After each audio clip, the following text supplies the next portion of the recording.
ABTA test paper 2025 page নম্বর 426। যে পত্রিকায় তপনের গল্প ছাপিয়ে দেওয়ার কথা হয়েছিল সন্ধ্যা তারা। আশ্চর্য হয়েছি, একটু ভয়ও পেয়েছি বিরাগী রূপ দেখে। নদের চাঁদের চিঠিটা ছিল বিরহ বেদনার। যুদ্ধের আগুনের দাবদাহে নষ্ট হয়ে গেল যে বাদ্যটি জলতরঙ্গ। আগে পুজো ইষ্টদেবে, এই ইষ্টদেব হলেন অগ্নি। সিন্ধু তীরে রয়েছে মাঞ্জস, মাঞ্জস শব্দের অর্থ ভেলা। আমরা তাতে হোমটাস করতাম, তাতে বলতে কলাপাতা। সিজার স্টাইলাস দিয়ে আঘাত করেছিল কাসকাকে। কলকাতা বিশ্ববিদ্যালয়ের পরিভাষা সমিতি গঠিত হয়েছিল 1936 সালে। গ্রামখানি মেঘে ঢাকা, প্রভাত বেলা। খানি শব্দটি নির্দেশক। পণ্ডিতে পণ্ডিতে তর্ক চলছে, এটি ব্যতিহার কর্তা। ব্যাসবাক্যের ব্যাস কথার অর্থ বিস্তার। মন্বন্তর পদটি কোন সমাসের উদাহরণ? নিত্য সমাস। সেটা যদি রাজপথ না হয় তো অন্তত গলিপথ হওয়া চাই, শর্ত সাপেক্ষ বাক্য। যোগ্যতা বলতে বোঝায় বাক্যের সঙ্গত অর্থ প্রকাশ ও ভাব উপলব্ধি। ভাববাচ্যে বাক্যের কি অপরিবর্তিত হয়? ক্রিয়া। নেক্সট প্রশ্ন রয়েছে, কর্মকর্তৃবাচ্যের উদাহরণ হলো ঢাক বাজে। এটা খুব ভালো। বক্তার একথা বলার কারণ কি ছিল? তপন তার স্কুলে ভর্তির প্রথম দিনের অভিজ্ঞতা নিয়ে একটা গল্প লিখেছিল। মাসির মাধ্যমে লেখাটি তার লেখক মেসোর কাছে পৌঁছালে সেটি পড়ে মেসো এমন মন্তব্য করেছেন, কিন্তু দোকানদার হেসে ফেলে হরির কাণ্ড। হরির কাণ্ডটি কি?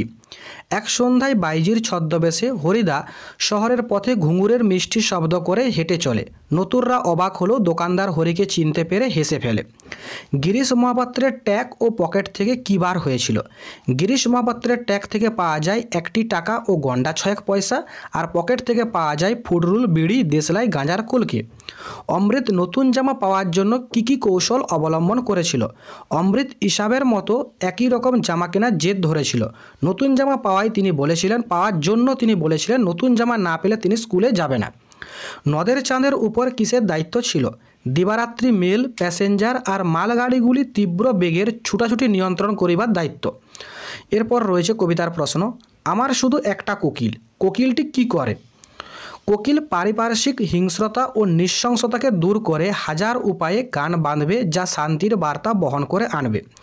অনুমান করে নিজোচিত। পদ্মা কি অনুমান করলেন? পদ্মা অনুমান করেছিলেন পদ্মাবতী হয়তো ইন্দ্রের অভিশাপে স্বর্গভ্রষ্ট হয়েছে। আসছে এবার কে কিভাবে আসছেন?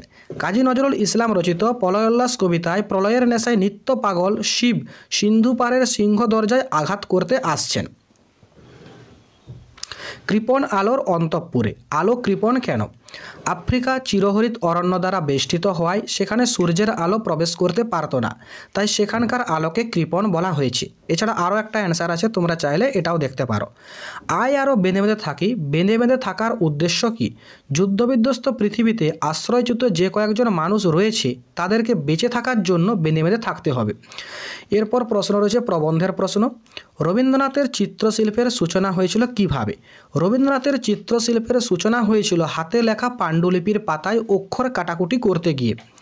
সেই আঘাতেরই পরিণতি নাকি তার মৃত্যু। এখানে কার মৃত্যুর কথা বলা হয়েছে? তৈলক্যনাথ মুখোপাধ্যায়ের।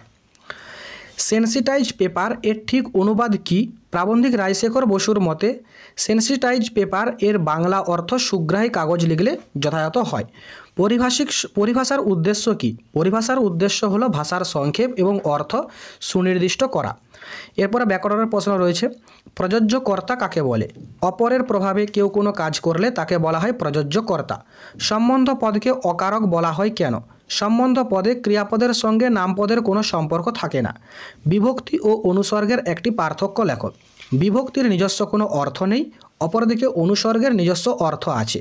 সবই গেছে ঋণে, এটি করণকারক এ বিভক্তি। উপনগরী, এটি হবে নগরীর সমীপে অব্যয়ীভাব সমাস। তৃতীয় বা অন্য পদের অর্থ প্রধান হয় কোন সমাসে? বহুব্রীহি সমাসে। আবেগসূচক বাক্য চেনার উপায় কী? তো আবেগসূচক বাক্যে রাগ, ক্ষোভ, ঘৃণা, লজ্জা, ভয় ইত্যাদি আবেগের প্রকাশ থাকে, অর্থাৎ বাক্যে আবেগের বহিঃপ্রকাশ দেখেই আবেগসূচক বাক্য চেনা যায়। রবীন্দ্রনাথের নাম কে না জানে? নির্দেশক বাক্যে পরিণত করো। রবীন্দ্রনাথের নাম সকলে জানে। বাচ্য কাকে বলে? বাক্যের বাচনভঙ্গি অনুযায়ী কর্তা, কর্ম বা ক্রিয়াপদের প্রাধান্য নির্দেশ করে ক্রিয়াপদের রূপের যে পরিবর্তন ঘটে তাকে বলা হয় বাচ্য। তাকে টিকিট কিনতে হয়নি। কর্তৃবাচ্যে পরিণত করো। তিনি টিকিট কিনেনি।